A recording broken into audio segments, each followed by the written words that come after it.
បាទសួស្តីពុកម៉ែបងប្អូនវីដេអូនេះខ្ញុំសូមបង្ហាញពីរបៀបប្រើប្រាស់នៅម៉ាស៊ីនជំនួយធាក់ដៃជើងណាព្រោះប្រភេទម៉ាស៊ីនប្រភេទនេះគឺយើងអត់ប្រើប្រាស់អគ្គិសនីទេអញ្ចឹងនៅពេលដែលពុកម៉ែបងប្អូនយកទៅដែលមាននៅក្នុងឡានគឺវាមានទ្រង់ទ្រាយបែបនេះតែម្ដងអញ្ចឹងអ្វីដែលយើងធ្វើគឺយើងចាប់តែឈ្នាន់ទាំងសងខាងឆ្វេងស្ដាំនេះទេអញ្ចឹងវាអត់មានអីតម្លើងច្រើនទេនេះឈ្នាន់នេះយើងមានកន្លែងនេះហើយវាមានខ្ចៅសម្រាប់មូលអញ្ចឹងយើងតម្លើងទាំងឆ្វេងនិងស្ដាំមកហើយឆ្វេងស្ដាំគេមានបង្ហាញអញ្ចឹងអក្សរនេះអក្សរ L នេះមានន័យថានៅផ្នែកខាងឆ្វេងហើយនៅផ្នែកខាងស្ដាំគឺអក្សរ O នេះទៅអញ្ចឹងណា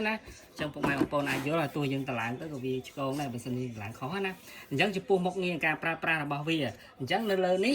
ជាធម្មតាយើងចុចប៊ូតុងក្រហមនេះមួយអញ្ចឹងយើងចុចប៊ូតុងក្រហមនេះមួយម៉ាស៊ីនវានឹងចាប់ផ្ដើមដំណើរការ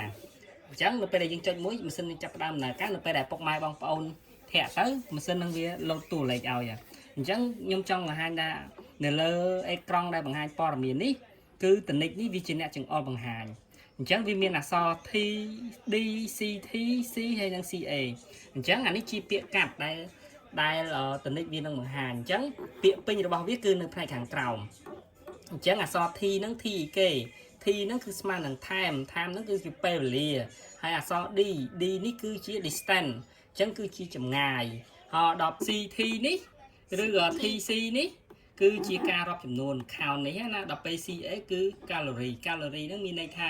ការប្រើប្រាស់ថាមពលនៃការធាក់ដៃជើងរបស់ពុកម៉ែបងប្អូនលើ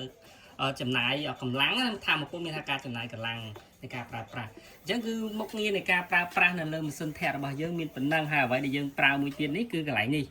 ដែលបងប្អូនត្រូវចាប់អារម្មណ៍គឺកន្លែងនេះអញ្ចឹងកន្លែងនេះគឺយើងសេរីតឹងធូអញ្ចឹងបើយើងសេរីមកឆ្វេងគឺយើងបធូបើយើងមូលទៅស្ដាំគឺយើងបតឹងណាយើងមើលខ្ញុំមូលឲ្យពុកម៉ែបងប្អូនណានេះឃើញឃើញវាតឹងដល់ពេលយើងមូលមកឆ្វេងវិញមកវាចាប់ដើមធូវិញឃើញណាអញ្ចឹងនៅលើម៉ាស៊ីនជំនួយធាក់ដៃជើងនេះវាមានតែប៉ុណ្្នឹងទេអត់មានអីច្រើនអរគុណច្រើនពុកម៉ែបងប្អូន